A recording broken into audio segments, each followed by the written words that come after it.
Sejarah kerajaan atau kekhalifahan di tanah Nusantara ini sudah dirusak dan diobrak-abrik oleh penjajah, agar generasi selanjutnya benar-benar sudah tidak mampu lagi mengingat memori kolektif tentang asal-usul leluhur nenek moyangnya.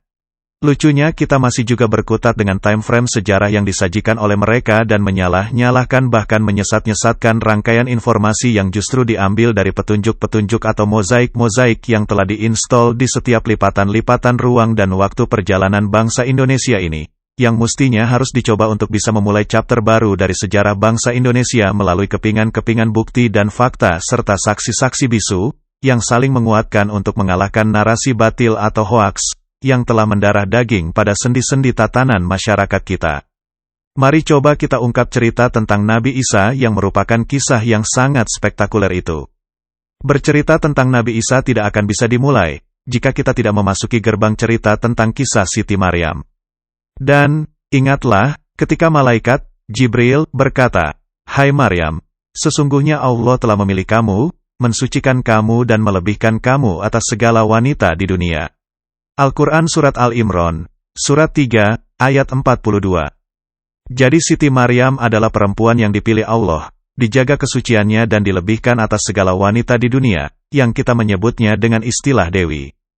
Allah memerintahkan Siti Maryam untuk selalu berada di dalam mihrab, yang ditutup tabir, agar benar-benar terjaga kesuciannya, karena beliau akan diberikan tugas untuk mengantarkan Nabi Isa tanpa kehadiran seorang ayah sekalipun. Dan ceritakanlah kisah Maryam di dalam Al-Quran, yaitu ketika ia menjauhkan diri dari keluarganya ke suatu tempat di sebelah timur, maka ia mengadakan tabir, yang melindunginya, dari mereka, lalu kami mengutus roh kami kepadanya, maka ia menjelma di hadapannya, dalam bentuk manusia yang sempurna. Al-Quran Surat Maryam, nomor 19, ayat 16-17. Jadi Siti Maryam adalah perawan suci atau perawan sunti.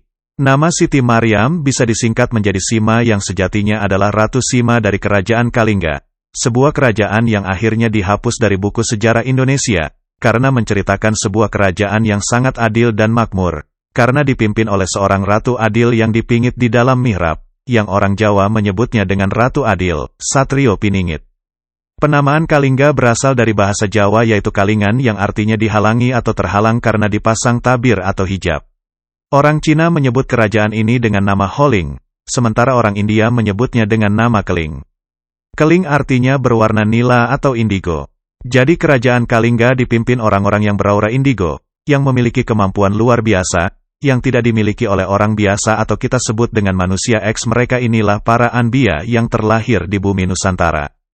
Maka Jibril menyerunya dari tempat yang rendah, "Janganlah kamu bersedih hati, sesungguhnya Tuhanmu telah menjadikan anak sungai di bawahmu.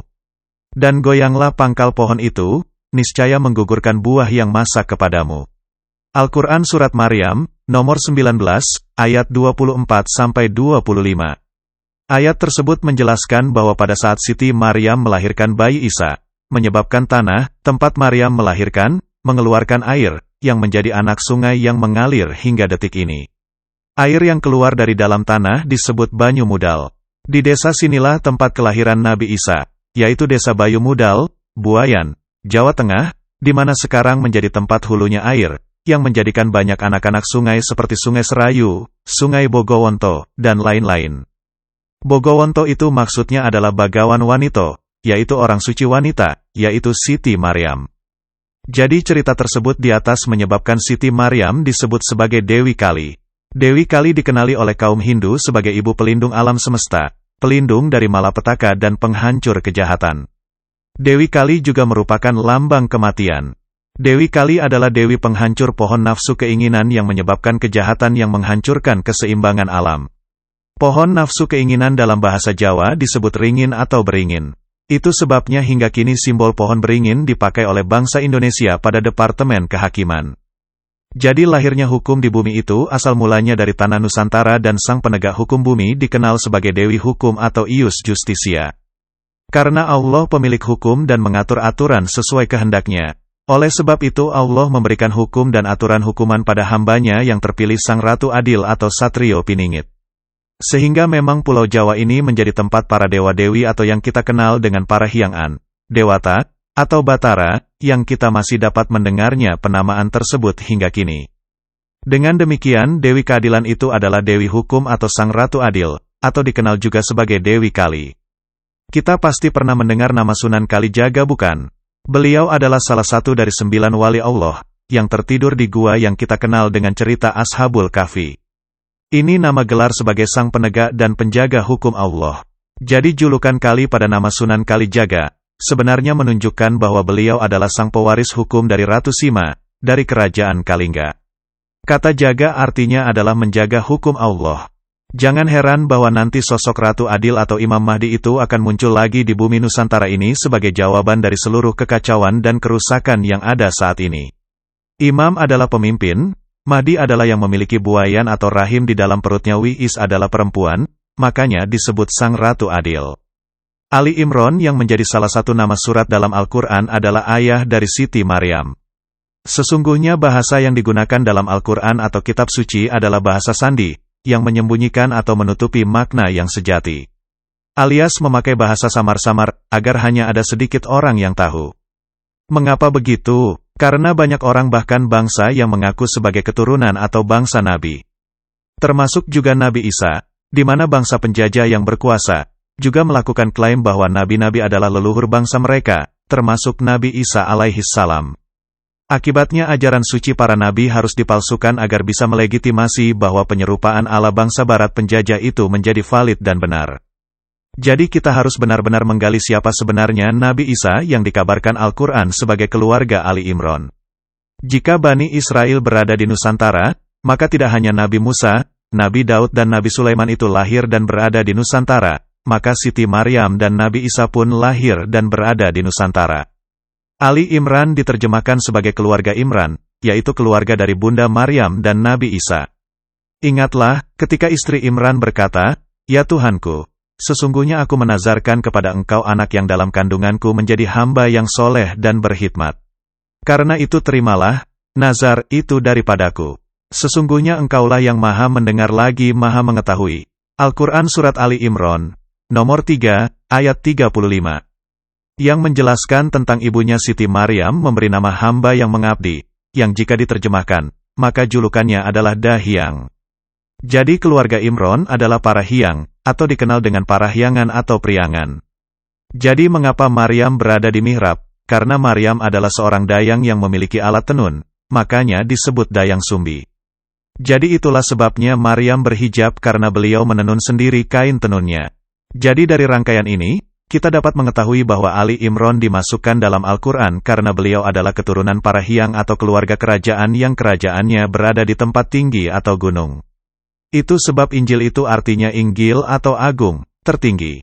Jadi karena Nabi Isa itu keluarga para hyang, akibatnya Nabi Isa bergelar Sang Hyang dan Maryam bergelar Dahyang. Padahal kata Sang Hyang artinya Tuhan. Itulah yang menyebabkan orang-orang mengatakan Nabi Isa adalah Tuhan. Apalagi Nabi Isa sejak bayi telah bisa bicara dan banyak memiliki mukjizat yang menakjubkan, seperti menyembuhkan penyakit, menghidupkan orang mati, berjalan di atas air, menghidupkan burung dari tanah, dan lain-lain. Sehingga Nabi Isa ditegur Allah, apakah beliau dan bundanya mengatakan sebagai Tuhan? Dan, ingatlah, ketika Allah berfirman, "Hai Isa putra Maryam, adakah kamu mengatakan kepada manusia, jadikanlah aku dan ibuku dua orang Tuhan selain Allah?" Isa menjawab, "Maha suci Engkau, tidaklah patut bagiku mengatakan apa yang bukan hakku mengatakannya. Jika aku pernah mengatakannya, maka tentulah Engkau telah mengetahuinya. Engkau mengetahui apa yang ada pada diriku dan aku tidak mengetahui apa yang ada pada diri Engkau. Sesungguhnya Engkau maha mengetahui perkara yang gaib-gaib. Aku tidak pernah mengatakan kepada mereka kecuali apa yang Engkau perintahkan kepadaku, mengatakannya yaitu, sembahlah Allah, Tuhanku dan Tuhanmu. Dan adalah aku menjadi saksi terhadap mereka, selama aku berada di antara mereka. Maka setelah Engkau wafatkan aku, Engkaulah yang mengawasi mereka. Dan Engkau adalah maha menyaksikan atas segala sesuatu." Al-Quran Surat Al-Maidah, nomor 5, ayat 116-117. Ingatkan Anda bahwa para pengikut setia Nabi Isa, Hawariyun, meminta Nabi Isa agar Allah menurunkan hidangan dari langit. Ingatlah, ketika pengikut-pengikut Isa berkata, "Hai Isa putra Maryam, bersediakah Tuhanmu menurunkan hidangan dari langit kepada kami?" Isa menjawab, "Bertakwalah kepada Allah jika betul-betul kamu orang yang beriman." Mereka berkata, kami ingin memakan hidangan itu dan supaya tenteram hati kami dan supaya kami yakin bahwa kamu telah berkata benar kepada kami, dan kami menjadi orang-orang yang menyaksikan hidangan itu. Al-Quran Surat Al-Maidah, nomor 5, ayat 112-113. Tolong cari di mana di seluruh dunia ini, bahkan di tempat yang diklaim sebagai tempat lahirnya Nabi Isa. Adakah penduduk di sana, hingga saat ini masih melestarikan peristiwa turunnya hidangan dari langit itu dengan cara melakukan kegiatan syukuran atas rizki yang melimpah yang digambarkan oleh peristiwa spektakuler, di mana Allah menurunkan hidangan dari langit kepada Nabi Isa dan para Hawariyun, pengikut-pengikut setia beliau. Dan peristiwa itu ternyata dilestarikan oleh kaum Jawa dengan cara melakukan ritual kembul bujana Abdrawina, yang saat ini biasanya diselenggarakan untuk merayakan hari ulang tahun desa. Nabi Isa meminta hidangan dari langit atau kita sering kenal dengan istilah The Last Supper atau perjamuan terakhir, agar tenteram hati para Hawariyun yang disimbolkan dengan adanya makanan jenis arem-arem atau marem tentrem dan lemper, yang artinya terlempar dari langit. Itulah perjamuan terakhir antara Nabi Isa dan Hawariyun, yang akhirnya Nabi Isa sebagai raja di Jawa, dikudeta oleh orang-orang Eropa dan disalib di Bukit Tengkorak. Inilah peristiwa berdarah paling tragis yang terjadi di bumi Nusantara, karena telah terjadi pembantaian pengikut-pengikut Nabi Isa oleh bangsa Eropa, yang merupakan bangsa perusak bumi dan penumpah darah, hingga saat ini. Yang akhirnya kita tahu bahwa ternyata yang mereka salib itu bukanlah sosok Nabi Isa yang sebenarnya, tapi dia adalah orang yang diserupakan, sementara Nabi Isa atau kita mengenalnya dengan Raja Siliwangi itu telah diangkat Allah ke langit atau moksa. Nabi Isa telah mendahului atau dengan bahasa sandi bahwa Nabi Isa telah menyalip, terhadap usaha makar yang hendak mereka lakukan. Kisah ini masih berlanjut.